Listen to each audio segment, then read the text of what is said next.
আসসালামু আলাইকুম guys, welcome back to my channel. আজকে সকাল সকাল হলো একটা হাঁস ধরবো, আর ওই হাঁসটা হচ্ছে এই চীনা হাঁস। এই চীনা হাঁসটাকে আমরা অনেক দিন ধরে রাখছি আমার বড় আপু আসলে পরে চিতপিঠা দিয়ে খাওয়ার জন্য, বাট ও আসতেছে না, তো অনেক দেরি করে ফেলতেছে। তো আজকে কি করব, এটা জবাই করব, খাল টাল একদম ছাড়িয়ে পরে রেখে দিব। হইতে পারে ওরা যদি আইসা পরে খেতে পারবে, নয়তো আমরাই খেয়ে ফেলবো, কারণ ওদের জন্য অনেক অপেক্ষা করছি, বাট ওরা আসতেছে না। এটাকে আমি আর আম্মু আজকে এটাকে পরিষ্কার করব, দেখেন কি করে করি। গাইস, অনেক খারাপ লাগতেছে, ওরে ধইরা ফেলছে আমার আম্মু, আজকে ওরেই জব করা হবে। আহারে আহা আহা, কিচ্ছু করার নাই, যার শুরু আছে তার শেষও আছে। উফ, দেখেন এই হাঁসটাকে ধরছি, তার জন্য ওই যে ওই জায়গায় হাঁসগুলা না চিল্লাপাল্লা করতেছে।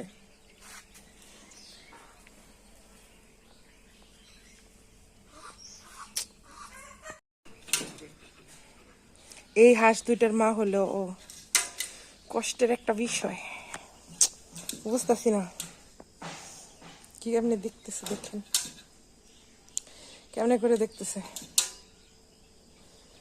উফ, এই চীনা দুইটার আর কি মা ও, আর দেশিগুলার মা কুকুরে খেয়ে ফেলছিল।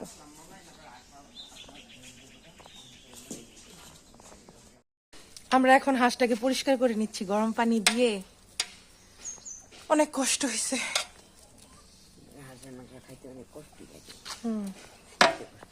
তারপরে তো অত কষ্ট করে পেলে এখন এটাকে আমরা জবাই দিয়ে দিলাম।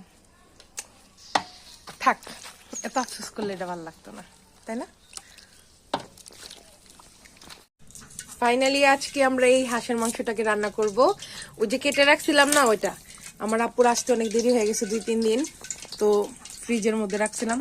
ও এখন হলো পেঁয়াজ মরিচ কাটতেছে, আর আমি এই জায়গায় দিয়ে দিছি হইলো তেল কড়াইয়ের মধ্যে, আর এটার মধ্যে সব মশলা টসলা দিয়ে দিব, দেখেন আপনারা। এখন দিয়ে দিব হলো পেঁয়াজ, পেঁয়াজ দিয়ে এখন ভালো করে নেড়ে নেব।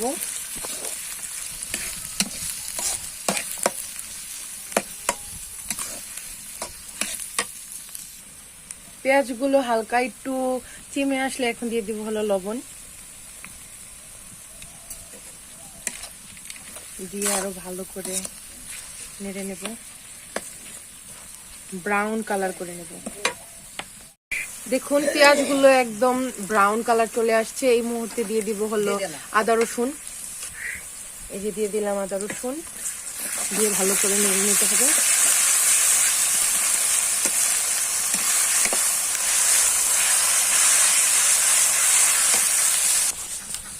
হালকা করে পানি দিয়ে দিচ্ছি, নয়তো লেগে যেত।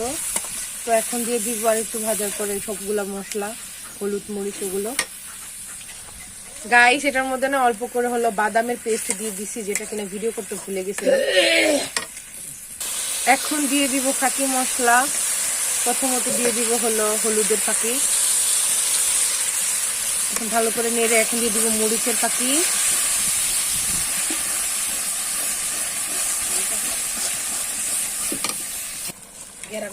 এখন হলো অল্প করে জিরা দিয়ে দিছি, আর লাস্টে দিয়ে দিব আবার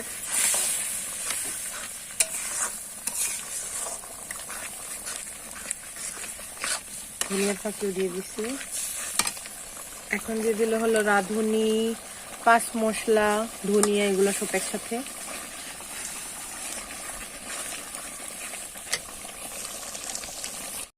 মশলাগুলো অনেক সুন্দর করে কষানো হয়ে গেছে, দেখতেই পারতেছেন যে উপরে তেল চলে আসছে, কতটা সুন্দরভাবে কষানো হয়েছে, কালারটাও অনেক বেশি জোস হয়েছে। তো এখন হচ্ছে যে আমরা হাঁসের মাংসগুলো খোলার চেষ্টা করতেছি, বাট অনেক বরফ হয়ে আছে, তো এখনই দিয়ে দিব, অল্প বরফ থাকবে, কিছু করার নাই। আর এই জায়গায় একটু নারিকেলের দুধ লাস্টে অ্যাড করে দেবো আর কি। তো দেখেন, আর আপনাদের যদি আমাদের এই রান্না ভালো লাগে তাহলে বাসায় অবশ্যই ট্রাই করবেন, দেখবেন আমরা এভাবেই রান্না করে খাই, অনেক মজা হয়। এখন দিয়ে দিচ্ছি হলো হাঁসের গোশতগুলা,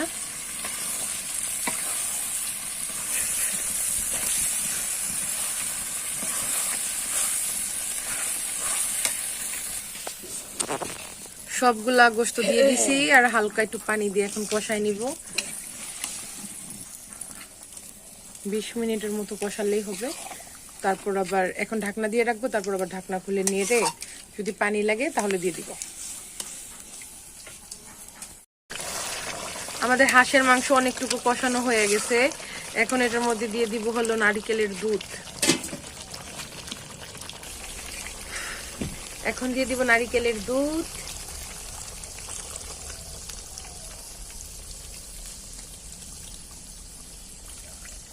পরে আরো কতক্ষণ কষিয়ে নিব।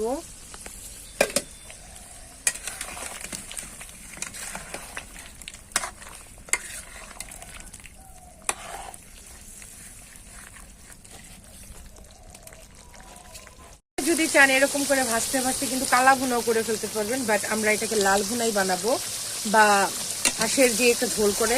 তো এটার মধ্যে আর একটু পানি দিয়ে দিব। দেখেন কালারটা কত বেশি জোশ আসছে আর গ্রানটা অস্থির, অনেক মজা হবে। ঝোল দিছি অনেকগুলা করে, যেহেতু চিতই পিঠা দিয়ে খাবো তার জন্য। আর এটাকে অনেকটুকু জাল করে এটা শুকাই নেব। হাঁসের মাংসটা কিন্তু রান্না করা শেষ হয়ে গেছে। তারপরে যখন আবার হলো সন্ধ্যাবেলা চিতই পিঠা হবে, তখন আবার এটাকে সুন্দর করে জাল করে পরে খাবো। রাতে আমার আম্মু বানাচ্ছে হলো চিতই পিঠা, আমরা সবাই এখানে বসে খাইছি। তো আমি এখন খাই না, খাবো। অনেক মজার হাঁসের মাংস আর চিতই পিঠা, অনেক মজা হয়েছে গাইস। আপনারাও শীতের দিনে এরকম করে হাঁস ভুনা করে চিতই পিঠা দিয়ে খাবেন। এই জায়গায় ভর্তাও আছে অনেক ধরনের, আমার বোন শুধু খায় হাড্ডি। তো আজকের ভিডিও এই পর্যন্ত, সবাই ভালো থাকবেন, আল্লাহ হাফেজ।